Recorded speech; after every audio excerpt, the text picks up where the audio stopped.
I've only done one so far, but there's a JLIC National has a YouTube channel where all of the campuses are posting That's really videos. Cool. So, It would be if we did something. Okay, so a little bit of time. So what of the sources, these sort of English language, contemporary sources, essays on Shiur, which anyone spoke to you in a very negative or positive way?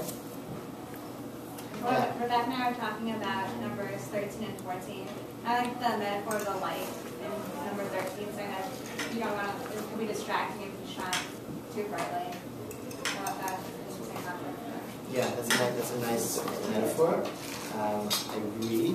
And what about 14? What was the Yeah. 14, when it said, we were talking about people, the line people who spell emotionally, compel others to respond to them. I thought that was I thought it was like a very negative look. I think people talk spell to like connect to other people and not necessarily just for their own like selfish. That's really interesting. Okay, yeah. I actually happen to disagree with everyone. So we had an interesting, very good discussion. With the first one, I'm afraid of making like these kinds of analogies and saying, therefore, if you shine too brightly, that's why you should do something else. But the analogy itself is fine. I think that I like the beginning of number 13, where it's saying that your outer self should reflect your inner self, rather than posing a different image. But I also don't think that every part of your inner self needs to be displayed on your outside, which was not mentioned at all. So that's the major issue I have with that one. And in general, I really liked number 14, which is Rabbi Popper. About verse number 2, preserve and expand the domain of intimacy. That there are things that are private and not to be shared with the whole public. And entirety of personal space, the same thing. About spilling emotionally, I think that there are situations in which it's appropriate to tell your closest friends that you're having a wonderful day or a rough time or whatever.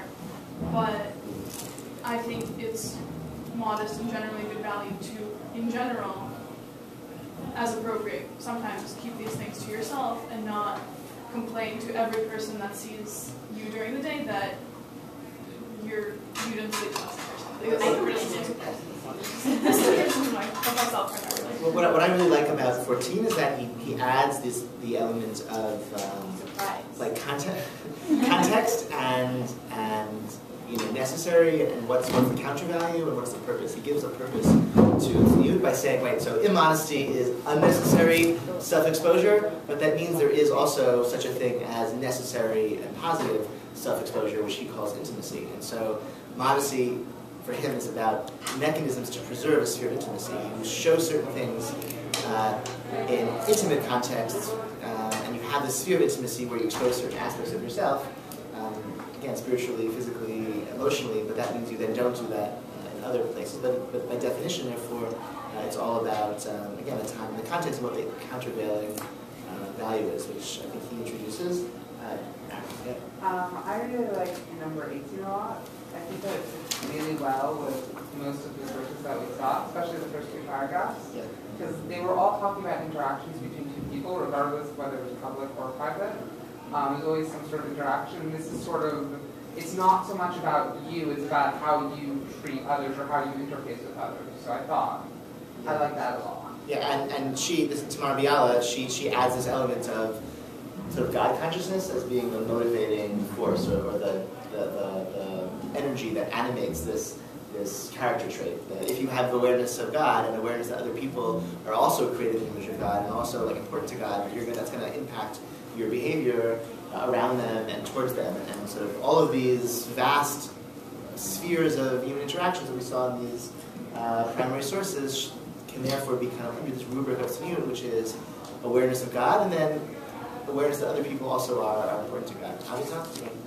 It gives a really interesting, I think Tamal Biala gives a really interesting alternative to the Rashi interpretation of the wedding and funeral examples, because I think the way she's reading it, you could say that in order to even be motivated to be happy for someone in a wedding or to go to someone's funeral, you need to acknowledge them as important in the world. Yes. So it's not Rashi's interpretation of when you go to the wedding, don't get drunk or don't overeat, but rather just in order to go to the wedding, you have to acknowledge that other people are important. Yes, narcissistic people can't really be happy for other people. That's very true.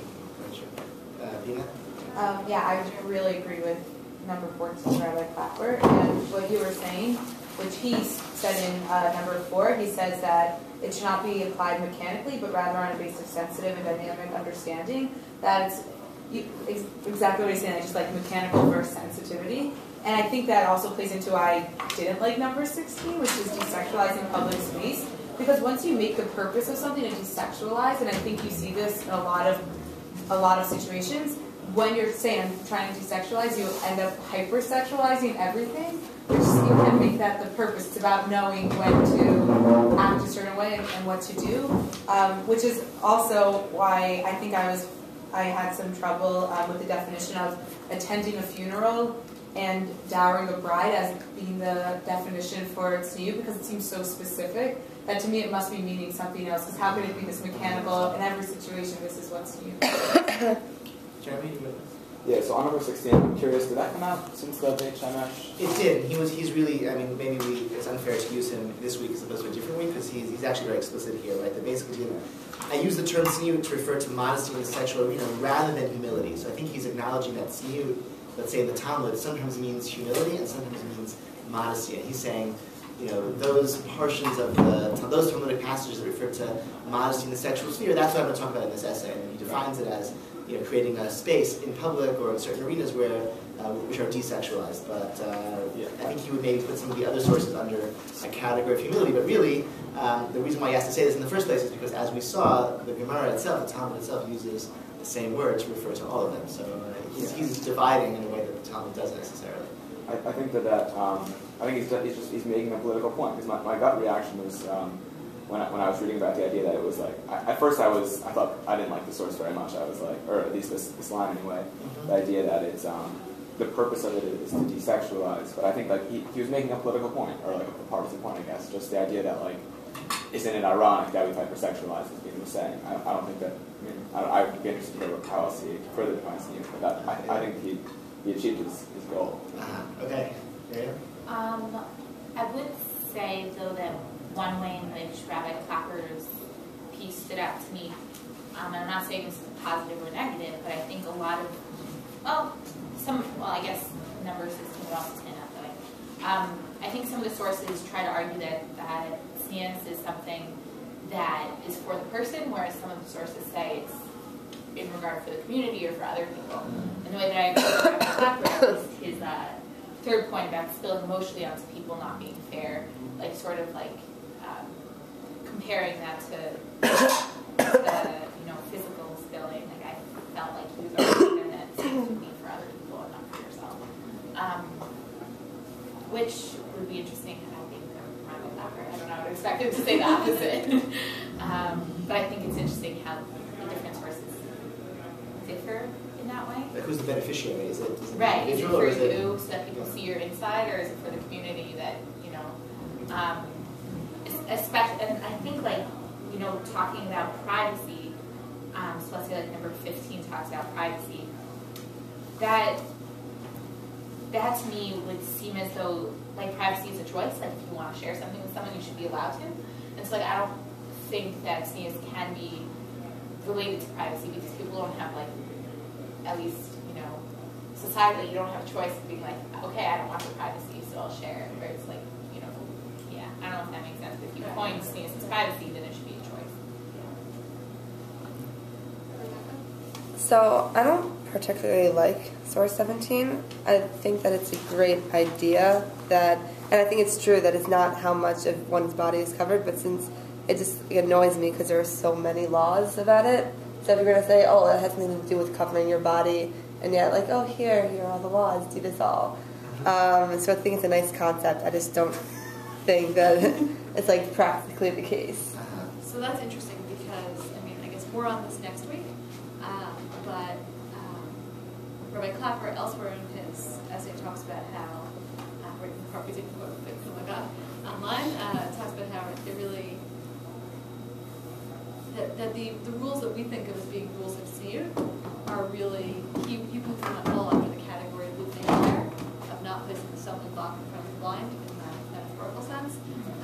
And really, I think it's worth thinking about. I guess I'll leave this as like a teaser for next week. There are no hillfolk Shiur. There are, but not in the sense that you mean. Meaning there are actually there are some laws. This goes back to what I started with. That do you use the word or do you use the concept that you think it refers to? There are some rules out there that we can find and we will find together about covering and uncovering, but nowhere are they referred to as hillfolk Shiur. Hillfolk Shiur, when you use that term, you're talking about sex. Actually, like that's what we call hillfolk Shiur in Jewish law. It refers to laws about sex. So there is no area of halacha called hillfolk Shiur, and the actual laws on the books about how much to cover are, sort of, I'd say, fall under various different categories of halacha in Jewish law, and are not that many. So it's interesting, right? Once you start to broaden it beyond covering and uncovering, you realize how there really wasn't that much there to begin with in terms of covering and uncovering. I feel like what you're reacting to more is our experience of the word Shiur, which again goes back to like sort of the loop we get caught in when we try to define from scratch a word that we're used to using in a certain way. But that was kind of like a spoiler for next week, or like whatever ploy to get you all to come back. Are we still going on, or did you want to end? I was going to end, but if you guys Okay. So we're going to have Marv now, but take your seats. I think I'll just end by saying, because David already sort of sticks his hand, he really likes Rabbi Klappers. I also really like Rabbi Klappers, and we very much wanted this to be a class of sort of building up rather than breaking down, like building towards a definition of Shiur that is comes from the sources, is authentic in that way, is like functional. Like I hope it like sort of gives you something. Like again, going back to the idea of like living your life by Jewish values. Like I'd like to think that Shiur is something that, again, as we said, emphasized in those first sources that you can apply in your life, whether in private and in public. And maybe there's more discussions that need to happen to talk about how exactly we can do that. And I think building up to that definition is important. But I do think it's worth mentioning that there are definitions of Shiur which, like, had I taught this class differently, I would have wanted to dedicate energy to breaking down.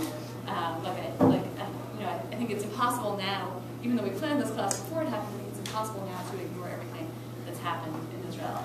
And there are definitely dangers sometimes in Shiur, or the way we use Shiur, or however you want to formulate it. There can be dangers, and I think it goes back to both the covering and uncovering, which Avital and you both brought up, right? That like sort of dictating that, right? And also to the desexualizing part, right? That Vina and Jeremy both brought up, that like you can go so far with desexualizing that you actually sexualize. So there are problematics as well. Or desexualize so that you can't restore healthy sexuality in that kind of that's appropriate. Right. Or a healthy physicality, right? And I think it's sometimes used as a way of sometimes it builds up body image and sometimes it breaks down body image, and those are all kind of like dangers to be aware of.